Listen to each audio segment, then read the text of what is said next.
दोस्तों वैसे तो हम अक्सर आपके लिए बॉलीवुड और टॉलीवुड के खास एक्टर और एक्ट्रेसेस की कहानी लेके आते हैं, लेकिन आज हम आपके लिए लेके आए हैं हॉलीवुड की एक ऐसी सिंगर और एक्ट्रेस की कहानी जिसके बारे में सुनकर आपका दिल भी पिघल जाएगा। क्योंकि ये कहानी है एक ऐसी लड़की की जिसने अपने बचपन के कुछ दिन पड़ोसियों से खाना मांगकर अपना पेट भरा। हम बात कर रहे हैं दोस्तों हॉलीवुड की सुपरस्टार सेलेना गोमेज के बारे में। कहाँ हुआ था इनका जन्म, कौन है इनके मम्मी पापा, कैसे इनके करियर की शुरुआत हुई और कैसे बनी ये इतनी बड़ी कलाकार। अगर आप भी जानना चाहते हैं तो watch this video till the end. इस कहानी की शुरुआत होती है 22 जुलाई सन 1992 से, जब अमेरिका के टेक्सास में एक मिडिल क्लास फैमिली में एक नन्ही सी परी का जन्म होता है। और ये नन्ही मुन्नी परी कोई और नहीं बल्कि आज हम सबकी सुपरस्टार सेलेना गोमेज ही थी। बात करें सेलेना गोमेज के मम्मी पापा की तो इनके पापा का नाम है दोस्तों रिकार्डो जूएल गोमेज, जो कि अपने समय के एक जाने माने स्टेज परफॉर्मर थे। वही बात करें इनकी मम्मी की तो उनका नाम है मैंडी टिफी, जो कि एक हाउसवाइफ है। सेलेना का ये नाम तिजानो सिंगर और एक्ट्रेस सेलेना क्विंटेनिला के नाम से इंस्पायर होकर रखा गया, जिनकी सन 1995 में डेथ हो गई थी। इसके अलावा सेलेना गोमेज के पिता एक मैक्सिकन है तो वहीं इनकी माँ एक इटालियन है। और दूसरी सबसे हैरानी की बात तो ये है कि जब सेलेना गोमेज का जन्म हुआ तो इनकी माँ की उम्र सिर्फ 16 साल की थी। सेलेना गोमेज के अलावा इनके माता पिता की 2 बच्चियां और हैं, जिनके नाम है ग्रेसी और विक्टोरिया।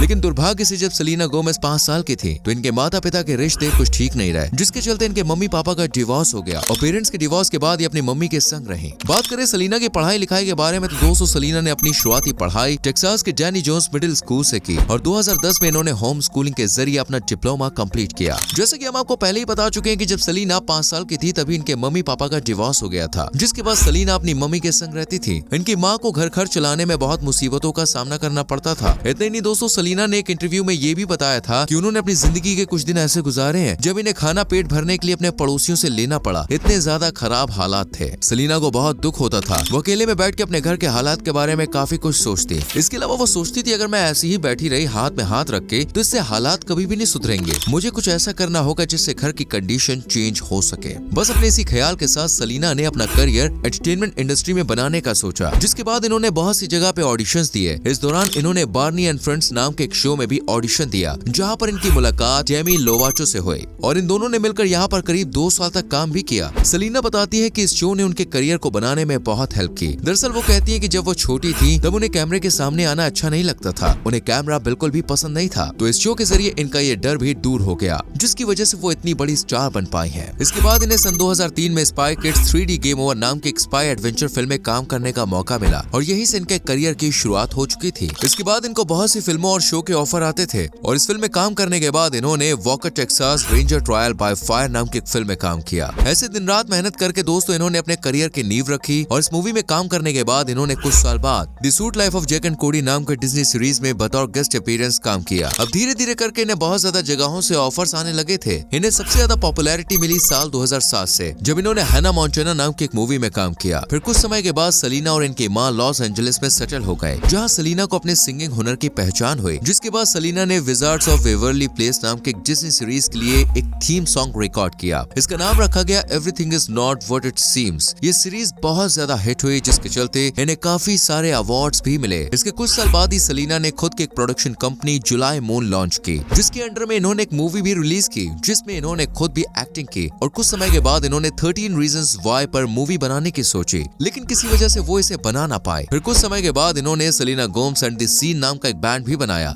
जिसके चलते इन्होंने अपनी पहली एल्बम लॉन्च की किस एंड टेल। और कुछ समय बाद इन्होंने अपनी दूसरी और तीसरी album a year without rain और when the gun goes down launch की। ऐसे ही दोस्तों आगे बढ़ते बढ़ते सेलेना ने कुछ समय बाद अपना lead single good for you गाना लॉन्च किया। इनका ये सॉन्ग काफी ज्यादा हिट हुआ। इस गाने की कुल 1,79,000 कॉपीज बेची गई थी और ऐसे इन्होंने कई फिल्मों में गाने गाए और कई सारे कोलैबोरेशन भी किए। इससे वो और भी ज्यादा फेमस होने लगी और पहले अपनी ये जिस मूवी को नहीं बना पाई थी, अब इन्होंने इसे नेटफ्लिक्स के साथ मिलकर एक सीरीज के रूप में लॉन्च भी कर दिया। और सन 2022 के आखिर में इन्होंने अपनी डॉक्यूमेंट्री फिल्म रिलीज की, जिसका नाम है माई माइंड एंड मी। चलिए दोस्तों वीडियो में आगे बढ़ते हैं और जानते हैं सेलेना गोमेज की जिंदगी से जुड़ी कुछ और मजेदार बातों के बारे में। लेकिन उन्हें जानने से पहले अगर आपने हमारी वीडियो को लाइक नहीं किया है तो फटाफट से लाइक करें और पेज को फॉलो भी करें। दोस्तों सेलेना को अपने टैलेंट के दम पर बहुत सारे अवार्ड्स मिल चुके हैं, जिनमें teen choice award for choice female hottie award, kids choice award for favourite female TV star award, MTV video music award for best pop award, American music award for favourite female artist for pop rock award और Billboard music award for women of the year award जैसे ढेरों awards इन्हें मिले हैं, जो बताते हैं कि ये कितनी हुनर वाली है। वही बात करें इनसे जुड़ी कंट्रोवर्सीज के बारे में, तो बात है 2013 की। दरअसल दोस्तों सन 2013 में कम एंड गेट इट के एक स्टेज परफॉर्मेंस के दौरान सेलिना ने अपने माथे पर एक बिंदी लगाई हुई थी। हालांकि ये कोई दिक्कत वाली बात नहीं थी, लेकिन इस प्रदर्शन के दौरान उन्होंने जो कपड़े पहने हुए थे उसके ऊपर जो बिंदी लगाई थी वो हिंदू धर्म को ठेस पहुंचा रही थी, जिसके चलते हिंदू समूह ने उनकी खूब बुराई की। लेकिन जैसे तैसे करके सेलिना ने इस बात को वहीं पर खत्म कर दिया। तो दोस्तों ये थी सेलिना गोमेज की प्रोफेशनल लाइफ। चलिए अब जानते हैं इनकी पर्सनल लाइफ के बारे में, यानी कि इनकी निजी जिंदगी के बारे में। सेलिना गोमेज ने अभी तक अपनी जिंदगी का पार्टनर बोले तो अपना लाइफ पार्टनर नहीं चुना है। वही बात करें इनके बॉयफ्रेंड के बारे में तो ऐसा बताया जाता है सन 2009 में सेलिना और जस्टिन बीबर एक दूसरे के संग रिलेशनशिप में थे।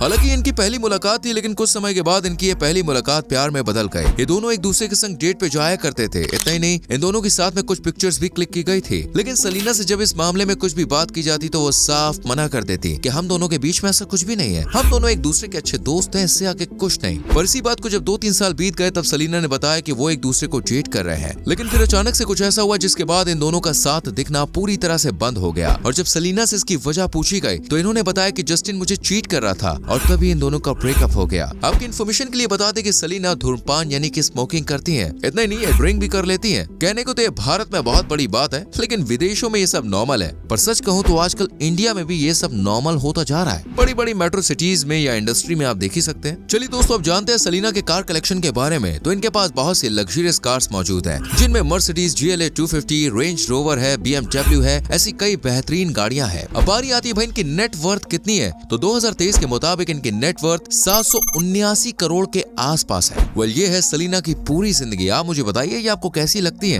कमेंट जरूर करना, वीडियो को लाइक और शेयर भी करें और हाँ पेज को फॉलो करना ना भूलें।